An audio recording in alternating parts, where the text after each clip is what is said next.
Hi, this is Khushbu with a new topic, surface area and volumes. So basically surface areas होते क्या हैं? Surface area is basically कोई भी object कितना area occupy कर रहा है फ्रॉम आउटसाइड, बाहर से टोटल कितना एरिया ऑक्यूपाई कर रहा है, that is surface area. And volumes, volume क्या होता है? कोई भी ऑब्जेक्ट के अंदर कितना ऑक्यूपाई कर रहा है, ऑब्जेक्ट के इनसाइड अंदर कितना ऑक्यूपाई कर रहा है, दैट इज वॉल्यूम. बाहर से टोटल कितना ऑक्यूपाई कर रहा है, that is surface area. Class 9 में आप ये चैप्टर कर चुके हैं, बट क्लास 10th में अब आपके पास इसमें आएंगे कॉम्बिनेशन ऑफ सॉलिड्स, जिसमें क्या किया जाएगा, डिफरेंट सॉलिड्स आपने पढ़े हैं. आपने सिलेंडर पढ़ा है, स्फीयर पढ़ा है, कोन, क्यूबॉइड, रेक्टेंगल, स्क्वायर एंड नया टॉपिक आप पढ़ेंगे frustum. But combination of solids में क्या होता है, लेट्स सपोज एक सिलेंडर है, उसके साथ एक कोन अटैच कर दिया जाएगा या कोई हेमिस्फीयर अटैच कर दिया जाएगा, फिर आपसे कहा जाएगा कि आप इसका सरफेस एरिया निकालिए. सो कॉम्बिनेशन ऑफ सॉलिड्स में सॉलिड्स 3-4 सॉलिड्स को कंबाइन करके आपको उसका टोटल सरफेस एरिया निकालना होगा. बट सबसे बेसिक क्वेश्चन जो आप क्लास 9 में करते आ रहे हैं कि कर्व सरफेस एरिया और टोटल सरफेस एरिया, ये आपको पहली चीज क्लियर होनी चाहिए. कर्व सरफेस एरिया बेसिकली उन चीजों ऑब्जेक्ट्स का होता है जिनमें कर्व सरफेस हो. For example cone, cylinder. So उस केस में क्या होता है, curve surface area is outer portion.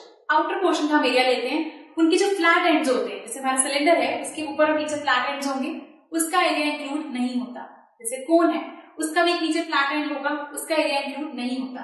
तो कर्व सरफेस एरिया होता है जिसका आउटर पोर्शन, जैसे ये है, इसका सिर्फ आउटर पोर्शन का, ये फ्लैट एंड्स को हम कवर नहीं करेंगे, सिर्फ आउटर पोर्शन लेंगे. एंड टोटल सरफेस एरिया के अंदर आप पूरे सॉलिड को कवर करते हैं, पूरा सॉलिड कवर होता है, फ्लैट एंड्स भी कवर होते हैं, प्रोवाइडेड सॉलिड अंदर से एम्प्टी नहीं होना चाहिए, that should not be hollow. Solid hollow नहीं होना चाहिए, पूरे का एरिया कवर होता है. सो ये डिफरेंस है बेसिकली एक कर्व सरफेस एरिया के अंदर एंड टोटल सरफेस एरिया के अंदर. So let's move on to the first question, which is question number 1 from exercise 13.1, page number 244 from NCERT. The question is, two cubes, each of volume 64 centimeters, I'm sorry, this is cube, 64 centimeter cube, are joined end to end. Find the surface area of the resulting cuboid. So दो cubes को मिलाकर हमने एक cuboid बनाया है, हमें उसका surface area निकालना है. हमें गिवन क्या है, हमें गिवन है वॉल्यूम ऑफ क्यूब. सबसे पहले हम इसी को यूज करते हैं, वॉल्यूम ऑफ क्यूब. हमें गिवन है 64 सेंटीमीटर क्यूब एंड वॉल्यूम का फॉर्मूला होता है H cube is equal to 64 centimetre cube.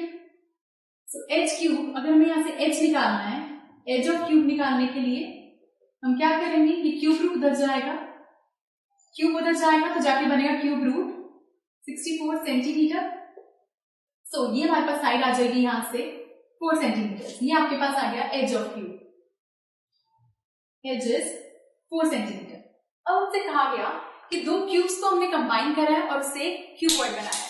सो एक क्यूब हमारा ये है,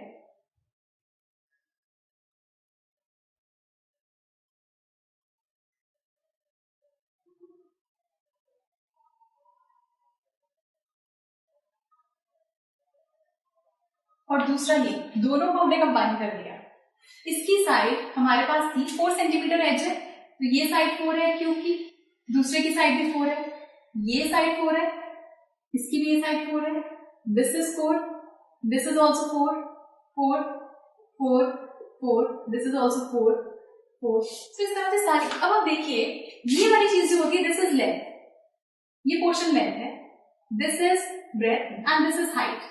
सो बेसिकली हमारे पास जो क्यूबॉइड आया है, डायमेंशंस ऑफ क्यूबॉइड क्या आ रही है हमारे पास, सबसे पहले लेंथ. लेंथ आपके पास आ रही है total 4 + 4, that means 8 centimetres. Breadth which is this portion, this is 4 centimetres and height ये रहेगी 4 सेंटीमीटर की. सो आपके पास आ गई लेंथ, ब्रेथ एंड हाइट. हमें अब निकालना है surface area. So surface area of cuboid, surface area cover करता है आउटर पोर्शन को. सो हमें एरिया कवर करना है आउटर पोर्शन का. सो इफ यू सी, एक हमारे पास जो चीज आती है नीचे से आएगी, यहां से ये पूरी चीज. सो ये लेंथ है हमारी और ये हमारी विड्थ है. सो एक तरह से जो ये रेक्टेंगल बन रहा है हमारे पास, सिर्फ विड्थ सेम है, लेंथ अलग है. सो नीचे एक रेक्टेंगल बन रहा है, ऐसे एक रेक्टेंगल ऊपर बन रहा है. रेक्टेंगल का फॉर्मूला L इंटू बी होता है, तो ये हो जाएगा twice of L into b. Same way से एक इधर से बन रहा है और एक इधर से बन रहा है, यू सी। सो यहाँ पर भी यही सेम वे, एक पीछे से बन रहा है और एक फ्रंट से बन रहा है। सो क्यूबॉइड का सरफेस एरिया का फॉर्मूला बनता है 2 into L B plus B H plus H L. हम ट्वाइस इसलिए करते हैं क्योंकि दो बार, जैसे मैंने आपको कहा कि आप नीचे से देखिए, लेंथ ब्रेथ नीचे से भी आएगी ऊपर से भी आएगी, तो दो बार वो ब्रेथ और हाइट, ब्रेथ है हाइट है, एक बार इधर से आएगी एक बार इस सरफेस से आएगी, और हाइट और लेंथ एक बार पीछे से आएगी एक बार फ्रंट से आएगी। सो इसका ट्वाइस किया। लेंथ हमें गिवन है यहाँ पर 8, ब्रेथ हमें गिवन है 4, ब्रेथ 4 है, हाइट 4 है, हाइट 4 है, लेंथ 8 है। So यहाँ आया 2, 32 प्लस 16 प्लस 32। So यहाँ से आ गया 2, 32 plus 32 is 64, 64 plus 16 is 80. So this is 160 centimeter square. Area हमेशा square units में होते हैं, volumes में। So this was first question from exercise 13.1, and do watch the next video for some more questions. Goodbye.